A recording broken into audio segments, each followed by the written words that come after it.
Hello everyone. Today we're going to look at some Red Alert 2 gameplay. Remember that game from like the early 2000s? That was everyone's favorite RTS game? Yeah, I do too. So today we're going to look to see if you can beat 3 brutal enemies in a skirmish without building a single unit. For those of you who don't remember Red Alert 2, it was a real-time strategy game based off the Command & Conquer series back in 2000. The first Command & Conquer Red Alert came out in 1996, I believe? This is its predecessor. It's a great game. If you have not picked it up, you should pick up a disc or go to cnc.net and see if you can play it. But from moves aside, this is a wonderful game. It has a lot of mechanics and interesting, fun gameplay that you can still do even now in 2023. So, what are we looking at for this game? I set it up to be against 3 brutal AI enemies. I have 1 friendly AI up top, and it's King of the Hill map. So it's basically a 2 versus 3. I'm not allowed to build any units. Let's get into what the challenge rules are. Rules for the no unit challenge. Rule 1, I cannot build any barracks units. Rule number 2, I cannot build any factory units. Rule number 3, ore miners are allowed, although additional miners must be made through new buildings such as the ore refinery. And rule number 4, construction yard may be moved, but I cannot build any additional MCVs because that would be a unit from the factory. Now I will build these buildings just based off of the tech tree, but I will not be doing anything like that. As far as building new units, I cannot use the units I get from selling buildings. And like I said, any chrono miners I receive must be made through new additional ore refineries, not through the actual factory itself. At some point, I will also move the construction yard, but again, that's a pre-given unit I am not constructing anymore.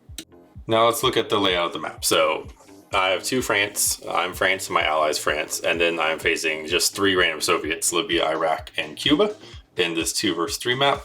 Everything is preloaded, there are no super weapons, and the reason why I'm doing it 1 ally is because I do need some units right from the start to survive, but really, I mean, allies in Red Alert 2 don't really do that much. So the first challenge of this game was to just initially set up my base and defenses. So once you get your base set up, it's kind of just guerrilla warfare. We'll see as we progress that I'm going to basically expand fast. I don't have any way to scout the map in this mission. So that was my first challenge, was trying to get enough stuff out there to scout the map. I am going to use the chrono miner a little bit to make way, but luckily with allies you get the spy satellite and you won't need to do much scouting once you get to that part of the tech tree. But for now I'm kind of running blind. Obviously I've played this map a little bit before, but for now it's just about expanding my base far enough to where I can see.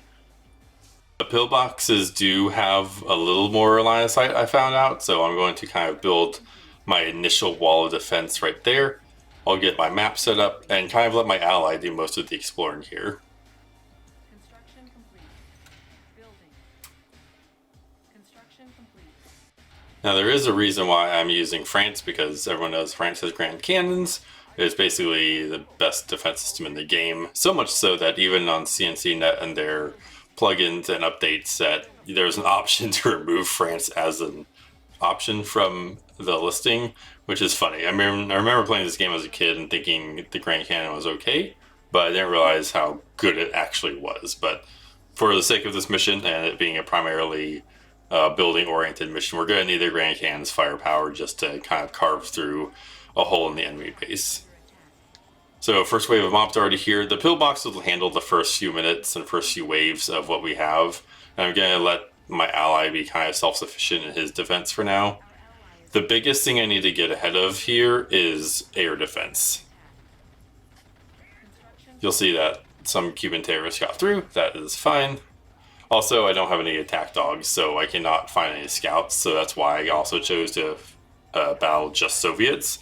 If I was battling allies, they'd send spies after me and they'd hack all my technology and steal my money, and I kind of need my money on this game, so yes, it's a little bit of a gimmick, but I think it was still a fun, interesting challenge to do. Now with the Soviets, there was also going to be the Kirov blimps, so that's why I really need to put a high priority on the anti-air missiles first. We're going to build a few more Grand Cannons, and we're going to have to expand our base outward. So you see me pushing kind of south. Walls are allowed. They're considered a structure. They're going to get through until I build this wall, so I get frustrated and I lose that. But right there, those engineers aren't really doing anything, so I'm okay with that.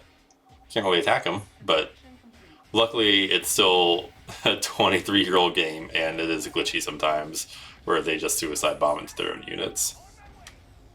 Unable to comply. So even with just 2 Grand Cannons, that'll clear out a majority of their forces coming up to me.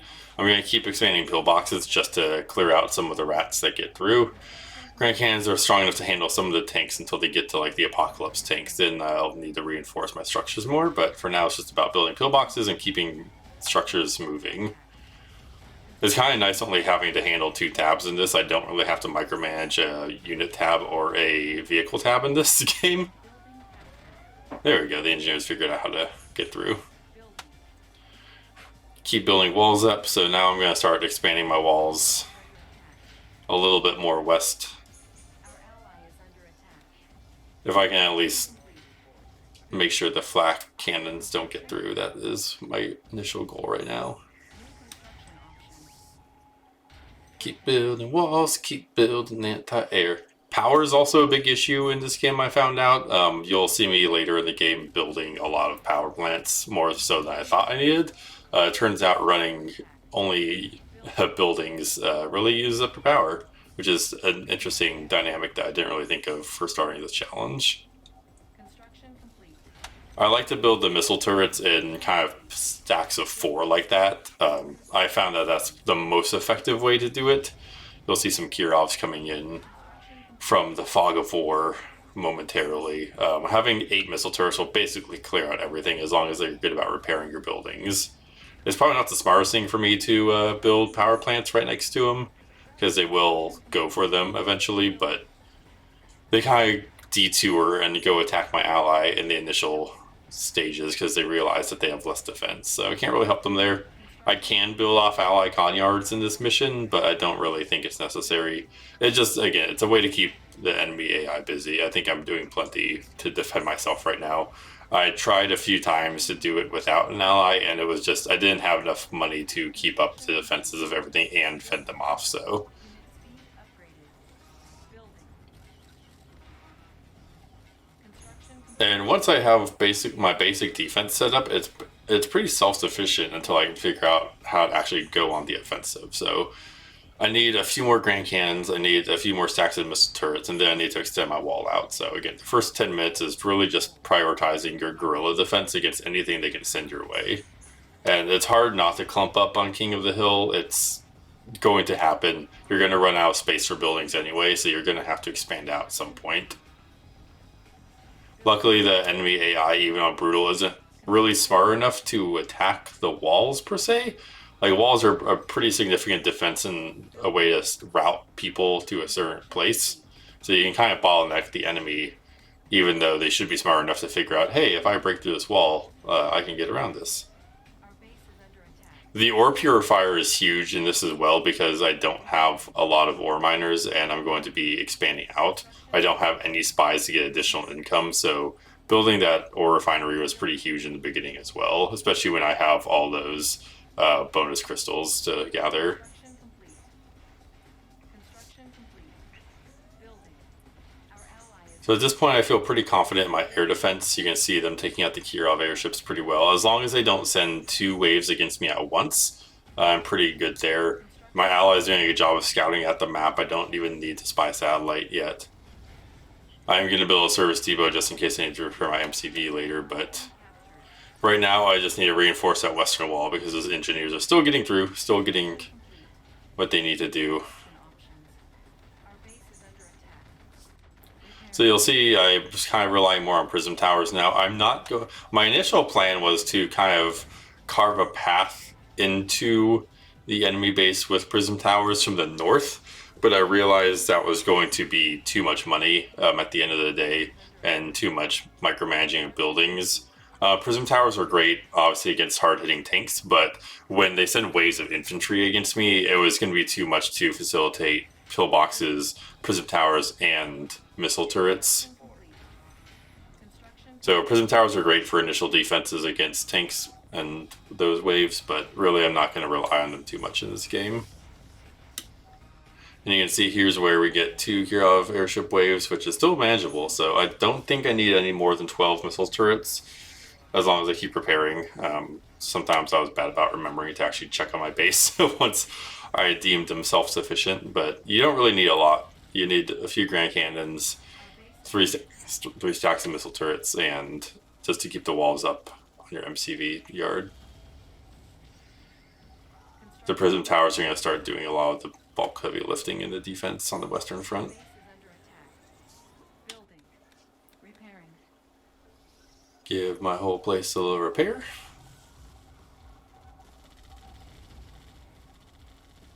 And their grand cannons are pretty good about knocking out the enemy ore miners too, so it does leave the 2 ore fields I have pretty secure, which is nice.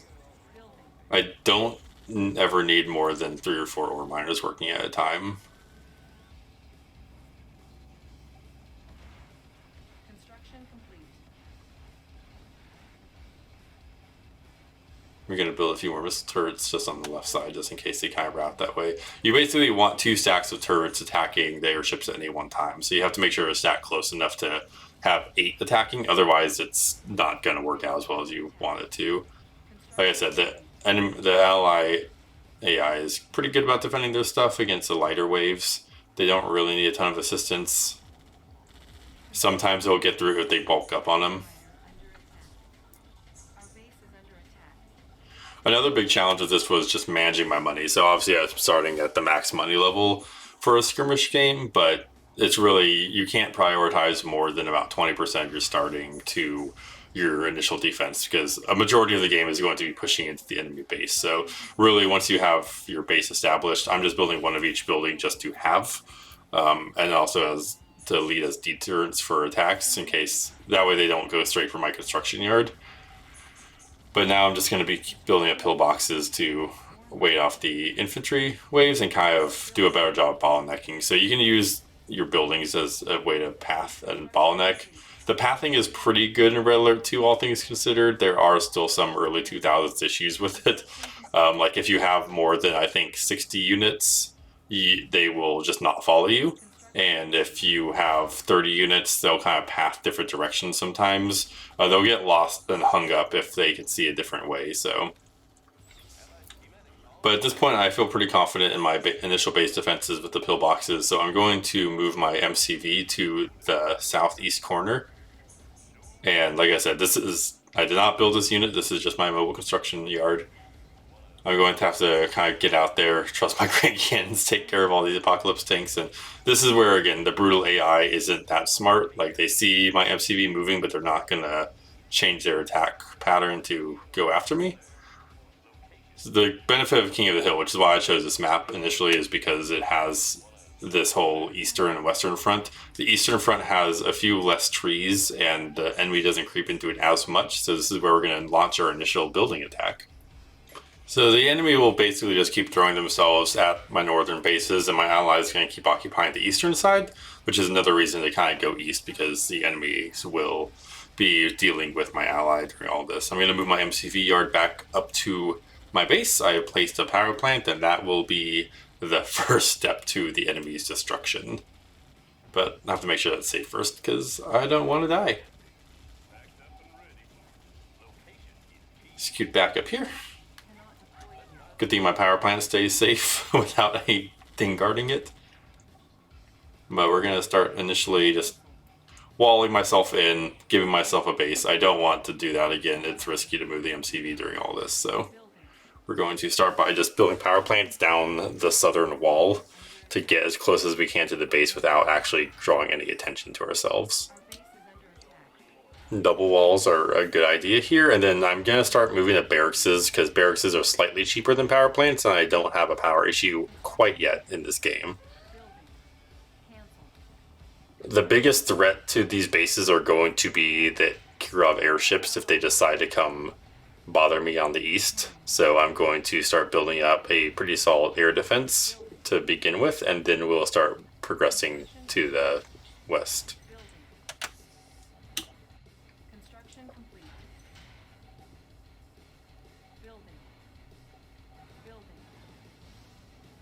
And you can see they don't really pay me any mind yet. It's one of those things where even with brutal AI, you kind of need to attack first for them to notice you. It could also just be that they're honoring Fog of War and they haven't actually explored this corner of the map yet, but I feel like with a dog right there, they could probably see what I'm up to. obviously any real player would be obliterating me right now with all of their forces. So we have the time to build up our air missile defense, and then we'll start walling ourselves in to kind of just have a base location that we can build off of in case stuff goes awry and we have to fall back a bit. Construction complete. Building. Now we can start doing pillboxes. You can see I'm kind of just building ore refineries now just to get more ore miners on the map. At this point, all the ore is pretty much exhausted, so I'm gonna get maybe 10,000 more ore the rest of the game, but I don't foresee it being that much. So it really starts managing money now. I have no ways to destroy trees unless I get a Grand Cannon down here either, so I'm just going to work with the environment, build walls where I can. Again, this is more just to prevent engineers from coming in and taking all my crap. Our base is under attack. So if we can get at least one base wall down there, that prevents any flak tracks coming in and engineering my base. So now I can start building an initial line of defense. Construction complete. Building. Get some pillboxes, get some prism towers in here. Construction complete. Building. Repairing. Need to build more walls up in my main base, and again, just really it's about going back up every few minutes just to repair everything, make sure everything is set in stone, that they're not bothering me too much. Construction complete. Building. And initially when I was playing all this out, I never really worried about having the defense hold in my initial base. Once you get enough buildings there, it's pretty self-sufficient. The brutal AI doesn't change up their tactics too much. They'll keep throwing Kirov airships at me every few minutes at 3 or 4 at a time. They'll keep throwing apocalypse tanks, and they little spider dudes, I don't remember their name, but they'll keep doing that over and over again. That's really what their strategy is at this point. So if I can hold off them even on the eastern front the same way I'm doing the northern front, that's really what I need to focus on. So I'm going to keep building air missile turrets. At this point, my allies kind of lost a few buildings. You can see where their battle lab used to be is now just walls. So I need to start moving quicker to start helping him out and eliminating the eastern base before it gets too much. Building. Construction complete. Building. Construction complete. I'm not really worried about the western front that much on my base anymore. I'm going to start using ore miners to collect any crates I see just to see if I can get some extra money in there. I don't really need anything else but money. And there's money. Look at that. Hey, look, another crate. I wonder if that's money too. It's funny because armor and infantry upgrades don't really do anything for me here, so yeah, like that doesn't do anything for me. Construction complete. Keep building prism towers. Like, it's really just about withstanding any attack they could send at me in this barracks camp. Once I can withstand any attack, that's when I start my main push. So you really just want to make sure your defenses are set up 100% before you start actually progressing anywhere into their base. Because if they launch a counterattack and you're not ready for it, they're going to melee your grand cannons. They're not going to be able to hit anything, and you're going to be screwed. Construction complete. But I feel pretty good with 10 missile turrets, 3 prism towers, and 5 pillboxes. So now we can start our initial push. So build the barracks. I'm building grand cannons close to my line of defense just for when they do launch a counterattack. But right now, like I said, they're pretty distracted. They will not change their course to attack. Like you can, once they have launched the attack north, they're not going to come to my eastern front. So now they start noticing me a little bit. I have enough defenses to get through. Have to be good about repairing, and it's really just about cannon rushing at this point. So I'm going to keep building up power and grand cannons to just fend off the initial wave of attack, right? You don't really need to start pushing into their buildings quite yet. It's really just about making sure you can fend off the units they throw at you. Building. Construction complete. Unable to comply. Building in progress. Again, barracks are the way to go here. They don't give you as much line as like a Soviet barracks or even the power plants, I don't think, but they are cheaper for $300 more. It's worth it to save that money. Basically, every 4 barracks I'll build, I'll have, or that's bad math, 5 barracks I build will be enough for an extra grand cannon, which is what I want. Construction So I'm trying to learn the best way to go about this. So it's hard to micromanage a bunch of Grand Cannons at once. I'm kind of letting them do their own thing. It's kind of funny because they don't initially attack buildings. They will only attack units, and if they see like a sentry gun or something, they'll blow up that. And here's where our initial defense has to hold. We'll see if we're good enough. I'm building more missile turrets just in case. There we go. So I'm able to fend them off. It was a little slower than I would like to be, so I'm going to reinforce with some more turrets. And I'm going to start building them on my initial attack front as well, just in case they send any attack choppers my way.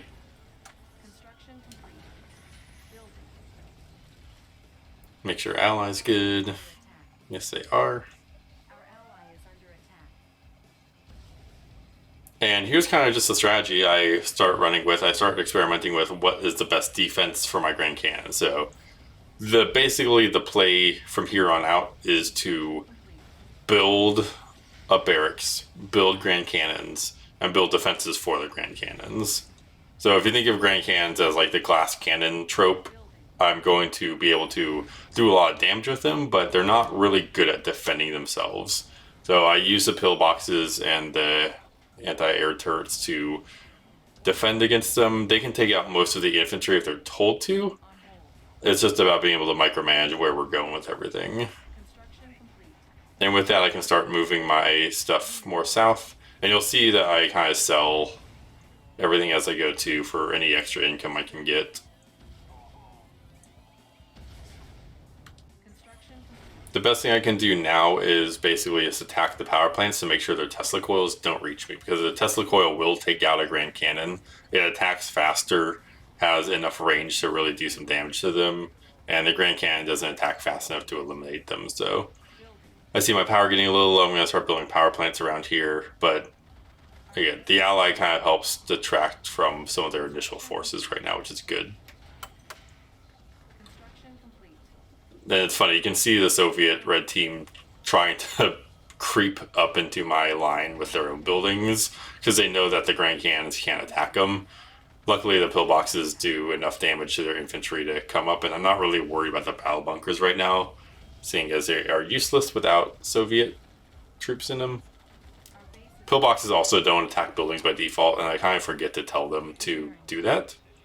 But keep preparing. 2 Grand Cannons at a time is definitely the way to go. They do enough damage to where they can take pretty much everything out. I could have honestly probably done it with 1 Grand Cannon and extra pillboxes, but we're going to keep pushing forward with just a barracks and 2 Grand Cannons at a time. And I'm not going to do a direct creep into their base. You see I kind of weave around the sides because I don't want to just put a Grand Cannon in the middle of all their defenses. But from here I can start pillboxing. Again, pillboxing will also, like 3 pillboxes can handle a tank or 2 no problem. So they're the cheapest option to kind of have that self-defense on me. Start taking out their ore refinery. I can sell some stuff. At some point I will be able to sell my back line of cannons, but I'm not quite there yet to where I feel comfortable doing that, because the back line of cannons is going to defend the front line, right? So you have basically 4 lines. The back 2 will defend the front 2 if infantry do get close enough and manage to do it. If I can take out their factory here and their barracks with 1 cannon, that is pretty fantastic. I'm a little far away for their next ore factory and the green base, but I can finish off red from here. They try to get a new MCV out. I'm gonna be able to destroy it. And from there I can destroy their factory and finish off their power plants. And that basically eliminates the red team. And from here on out, I'm going to speed up the gameplay for you guys watching on YouTube to 2 times speed, just because this is basically how the cannon creep works, right? So we're going to build a barracks, build pillboxes to defend the Grand Cannons, and kind of attack with 2 Grand Cannons at a time. I'm going to start selling my backline. Once it gets to be 5 Grand Cannons away, the backline is not going to be able to attack any of their rushers. But this is where the green team starts getting invested finally. Again, the enemy AI, even as allies, don't really do much to defend themselves. So they're kind of left to their own devices, which is nice for this challenge because I can take them out one at a time. I'll start creeping up on their base with 2 barracks, Grand Cannons, and I get a little more frantic as I realize I can take more on. So you can see their counterattacks finally work. They finally take out 1 Grand Cannon, which is okay. I don't really mind that. I got their construction yard, and as most Red Alert 2 players know, if you still actively play this game, if you can destroy the enemy construction yard, it's essentially over, especially if you can take out their factory as well. There's not going to be much resistance once they can't build up their bases more, so you can kind of pick and choose. Somewhere my backline, get 2 Grand Cannons up here. My general strategy for any game of here is to take out their power plants and then their construction yard. Pink finally comes to help them and takes out some of my stuff with their Kirovs, which is actually a smart move on them. That's the most they actually help each other. It doesn't really faze me though. I've built enough missile turrets to where they can kind of break through a little bit. Red has finally surrendered and sold. And even with their Cuban terrorists attacking my barracks or the demolition truck, I mean, it still doesn't matter. As long as I have 1 building on the forefront, that's okay. So like, I'm kind of building everything in 2s, right? So you build 2 barracks, 2 Grand Cannons, 2 pillboxes, 2 missile turrets. Generally, that's enough to wait off anything that they do throw at you. At this point, I'm far enough out to where I'm not really relying on my initial plot anymore. I could even just spam barracks at this point and just keep everything alive. It's almost easier than repairing. But at this point, green is pretty much eliminated. They have some Tesla troopers keeping that Tesla coil up, but they don't have any production facilities left. If I can get to that ore factory, I can take it out pretty easily. And they should surrender momentarily.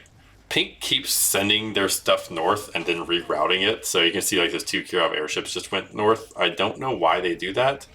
Again, it's early 2000s AI, even with the CNC updates to the game. But yeah, for the most part, this is how you can creep up with Grand Cannons. It would be interesting to do a challenge without France. Like, if this was all Prism Towers, I think I would just run out of money. I don't think you'd have the resources to actually do a Prism Tower rush. You could defend if it's Prism Towers, but the Grand Cannons really lets you get in there, get the construction yards, and kind of pick and choose what targets you want to be. And then the pillboxes are strong enough to just take out everything else, so... I mean, against 5 Grand Cannons in front, that you would need a lot already. They send their Kirovs north, which is, again, is kind of a dumb move. Not that they would have done anything anyway. They reroute, but don't send their 4th Kirov after me, so my 8 missile turrets at this point can easily take them out. I have enough power plants to defend myself. If they do destroy my barracks, I can just rebuild up around my power plants, but... Pink is basically eliminated. I'm waiting for green to surrender. And this is basically how you do a can rush in Red Alert 2. Again, the more challenging thing would be... I don't even think more brutal enemies would be more challenging. I think it would be more challenging if I didn't have the ally to kind of block them off at some point. Maybe I will do that for one of my next 2 challenges is without ally, but I think this is still a fun challenge. It's a little bit of a one-off. Tell me what you guys thought down below if you enjoyed watching the video. Is this your first time seeing Red Alert 2? Because it's an awesome game and you should pick it up if you haven't. What Command and Conquer should I do next? Because I'm going to keep doing Red Alert 2 unless someone tells me to do like Tiberian Sun or the initial Red Alert or something. But I'm all for more challenges. This was a ton of fun. My ally comes in right at the last second to say he saved the day, but that's it, guys. Hope you enjoyed watching. This is how you can eliminate 3 brutal enemies without building a single unit in Red Alert 2. I have a campaign challenge in the works right now. It's taking me a little bit longer to edit. These are more fun one-offs I can do in about a week. It took me a few playthroughs to get it down, but with that being said, thank you all for tuning in and watching, and I hope I see you in the next video. See you!